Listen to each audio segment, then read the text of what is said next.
What's up everyone, my name's Chris. Welcome back to another episode of Garage Noise, where we teach you how to build your skill and increase your knowledge about paint and body repair. In today's episode, we're going to talk about blending a metallic finish and using a wet bed to get a smooth transition in that metallic blend. Now, we're going to take this from start to finish, so let's dig in and get started. I'll give you a quick idea of the compressor I use and the air system I use. I have this Ingersoll Rand compressor here. This produces 15.9 CFMs at 40 PSI, I believe. Anyway, it's plenty of air for painting and using air tools, and it's just me in the shop here, so that's compressor is perfect for what I'm using. And I think it runs around $1,200. It wasn't too expensive. And I have this PEX line. Yes, I use PEX line for my air line here, running up to this oil and water separator here.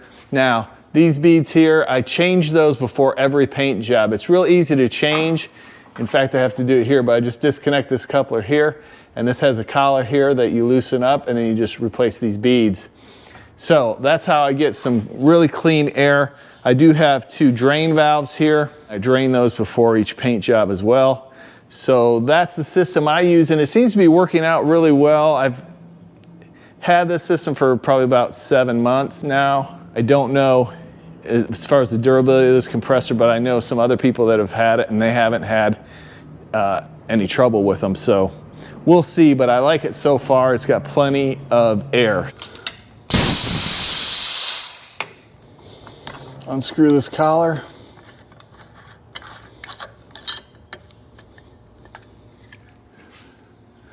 As you can see, they're pink, so we're going to change these.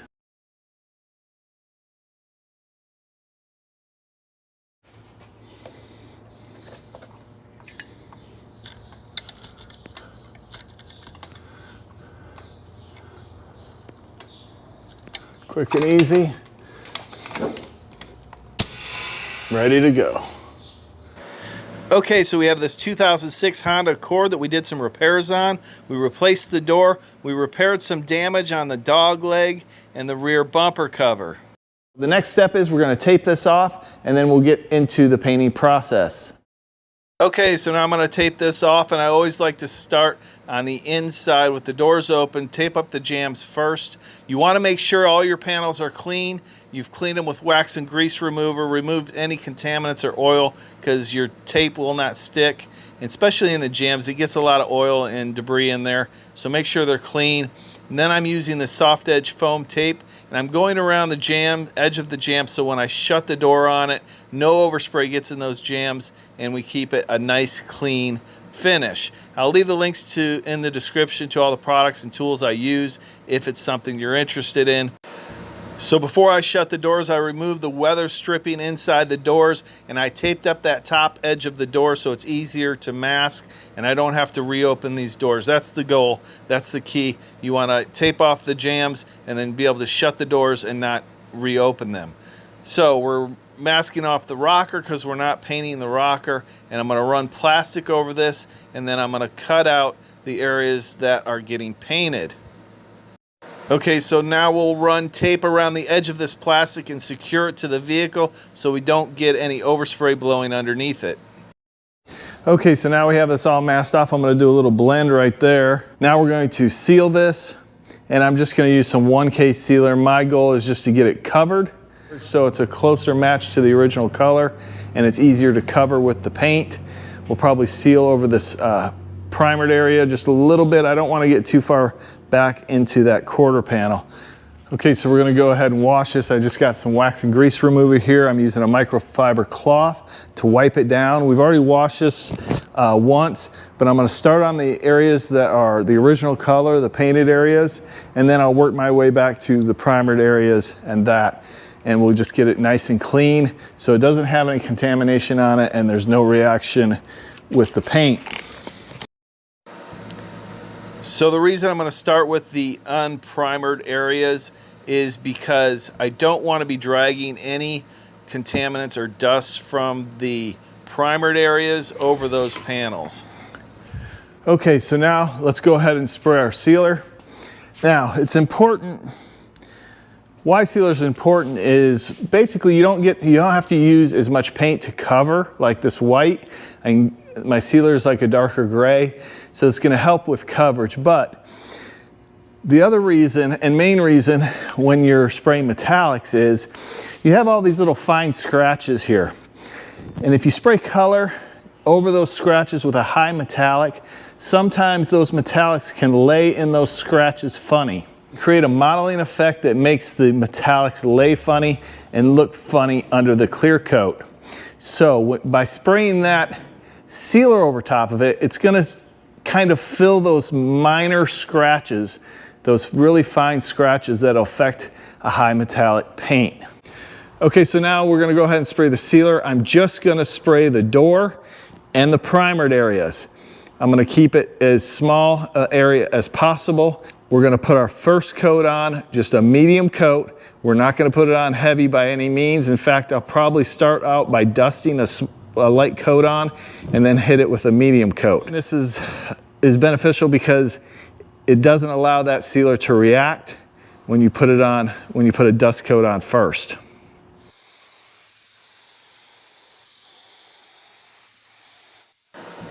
So one thing to note here is you do want your sealer to be a smooth finish when you're done, because if you have some texture in your sealer, that's going to transfer over into your paint and your clear coat and make it more difficult to get that glass-like finish.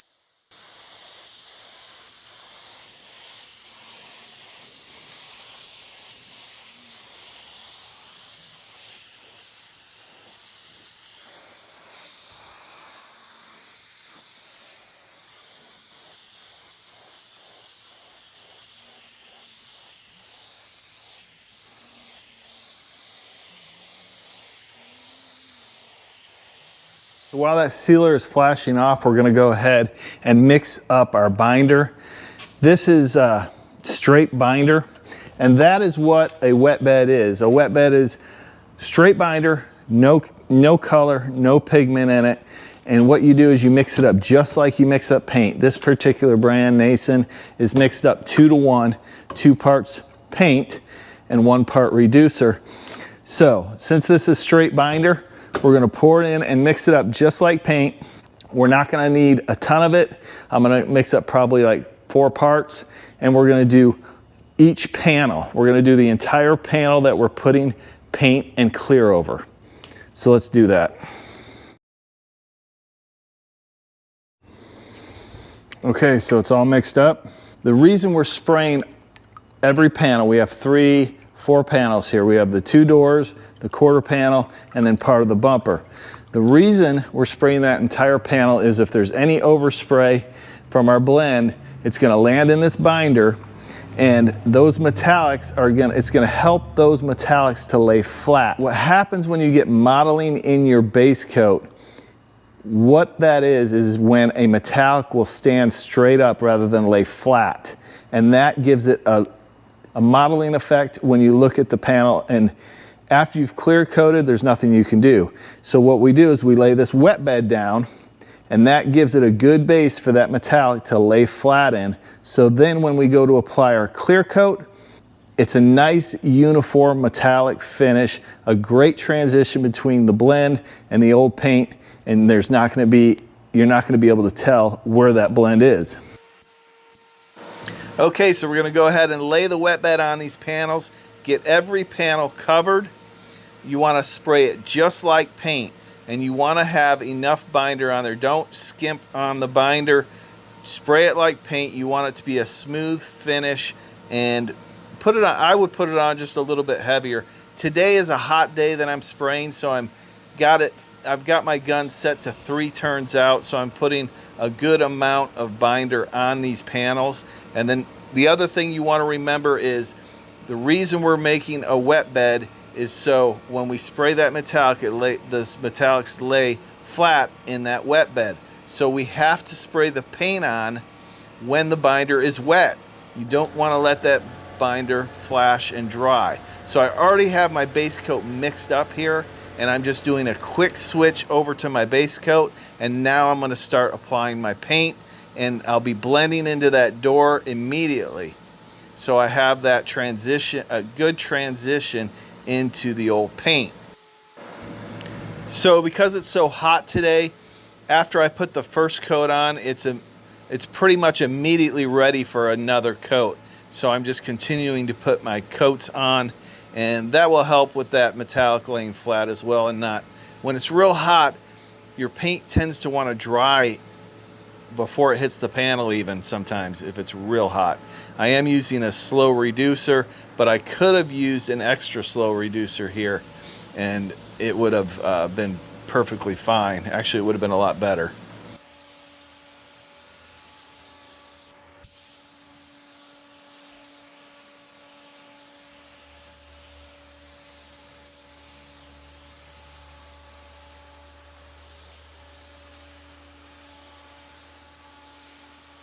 So when you're spraying metallics, it's important to overlap 60 to 70%, do the uniform passes.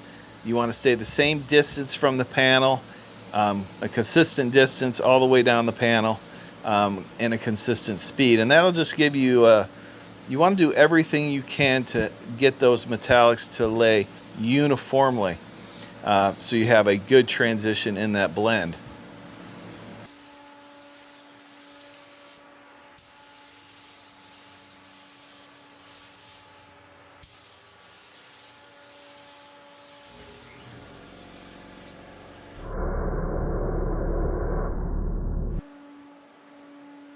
Okay, so now it's time to lay down the clear, and if you haven't checked out my video on how to spray clear light glass, check it out. I'll leave a link at the end.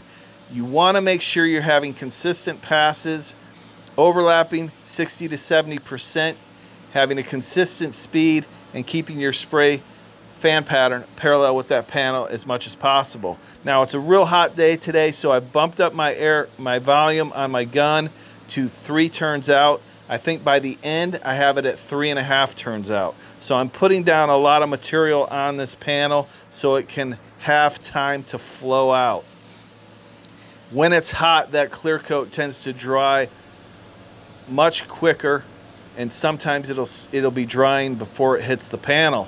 So you want to make sure you have enough volume coming out of the gun. I am using a slow activator, but I could have used an extra slow activator. That would have been ideal in this situation since it's at 100 degrees today.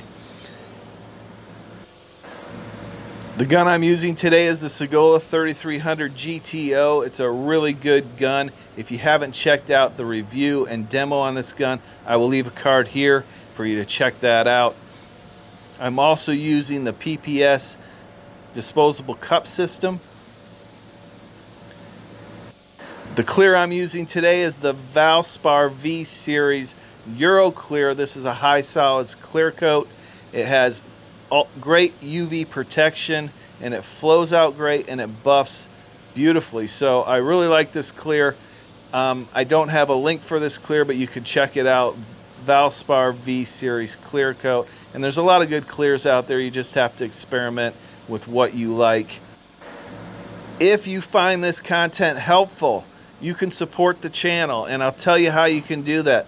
All you have to do is subscribe, like, share, click the bell so you don't miss anything, and be sure to check out my links down in the description.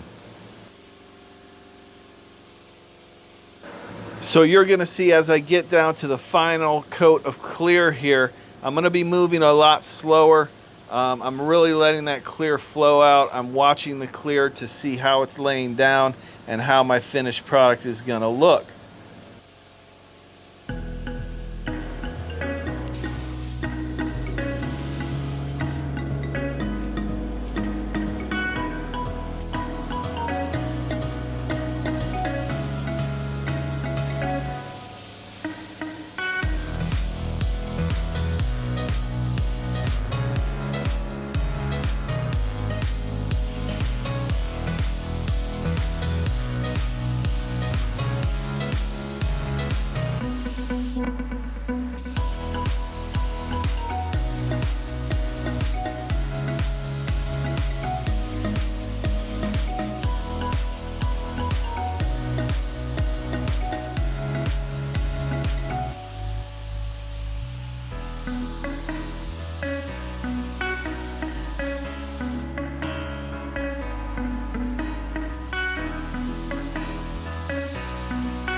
Here I'm going to wash in this blend. All this is a little bit of reducer. I'm washing in this clear coat blend so as it has a nice transition. We'll talk about that another video. Let's check out the finished product. And as you can see, it has a nice shine, nice gloss. It does have a little bit of dust in it, so we are going to cut and buff this, but we're not going to do that in this video. Let's unbag it, get it outside, take a look at it. And remember, take your shot, get in the garage, and make some noise. We'll see you next time.